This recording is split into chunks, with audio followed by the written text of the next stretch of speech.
Halo, assalamualaikum warahmatullahi wabarakatuh. Berjumpa lagi dengan saya di channel Dinuyah Teknik.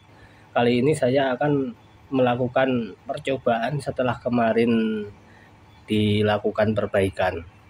Kemarin yang sudah saya lakukan adalah mengganti atau memperbaiki lahar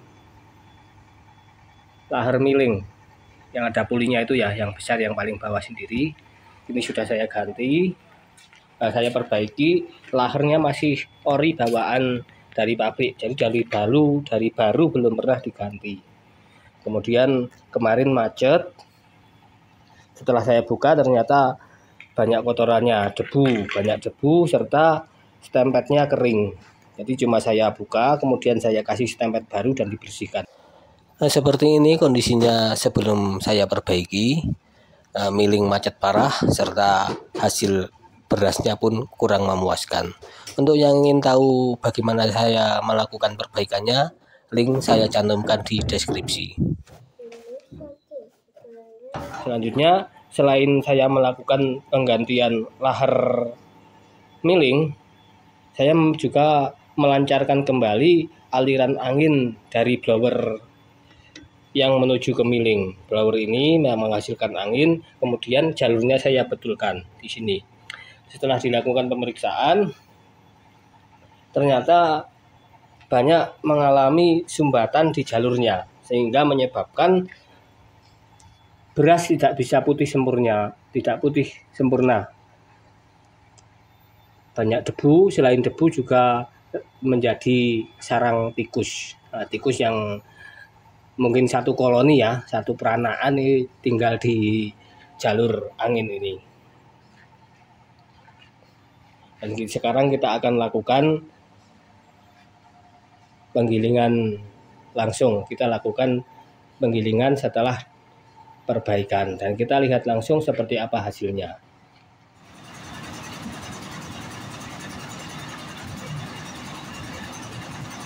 Di sini langkah yang saya lakukan, teknik yang saya pakai dalam penggilingan padi ini, saya menggunakan cara dua kali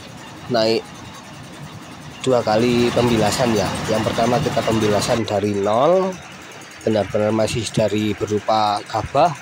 Kemudian yang kedua kita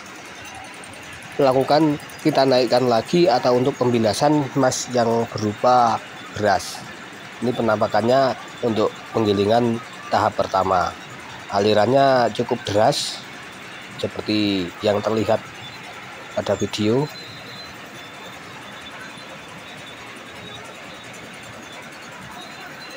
Kemudian ini untuk mengatur kecepatan gabahnya, hopper di atas ini kita putar ke kanan, kita kencang, ke kiri alirannya menjadi pelan. Kemudian kita PK menggunakan handle ini sebanyak 30%. Ini punya saya, cuma saya PK 30% supaya dedaknya banyak. Seperti ini penampakannya.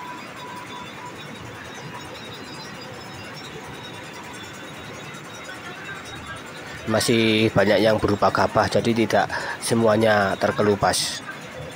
Nah, selanjutnya kita lihat aliran angin yang menuju ke miling.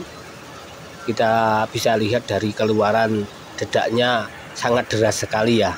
Ini menandakan bahwa blower angin bekerja dengan baik. Nah, ini adalah penampakan beras gilingan pertama. Ini belum kita lakukan penggilingan yang kedua, ini baru tahap 1 saja. Penampakannya sudah seperti ini.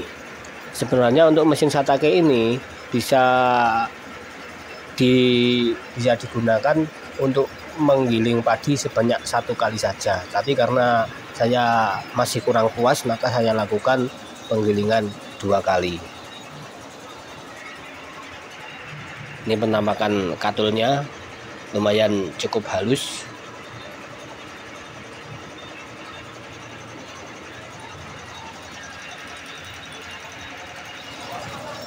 Jangan lupa dalam penggilingan padi kita kontrol pada bagian saringan bawah.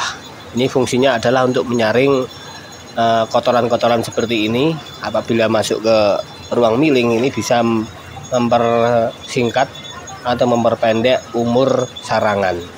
Karena bambu-bambu kecil seperti ini dari serpihan kepang itu sangat tajam, dan juga selain kotoran tentu paku yang lolos dari magnet bisa tersangkut di situ.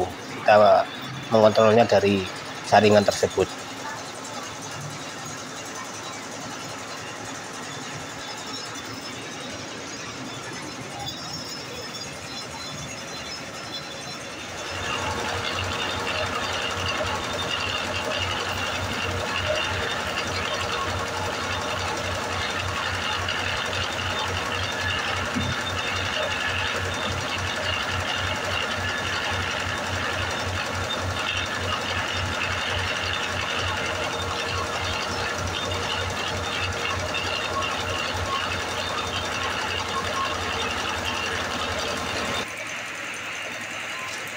Nah, sekarang kita lakukan tahap kedua, yaitu pembilasan. Setelah melalui PK pecah kulit, kita lakukan pengulangan, yaitu kita naikkan lagi, kita atur keluarannya melalui hopper.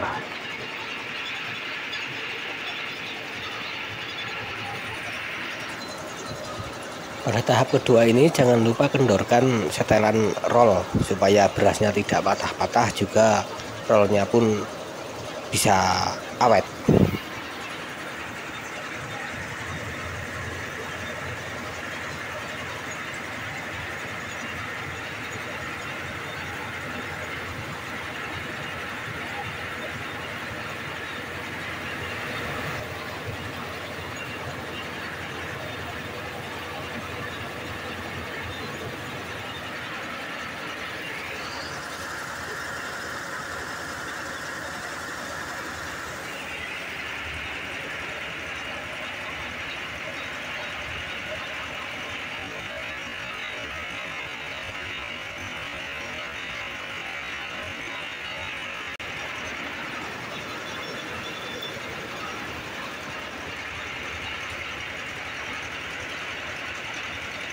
Seperti inilah hasilnya, hasil percobaan kali ini setelah dilakukan perbaikan dan juga setting.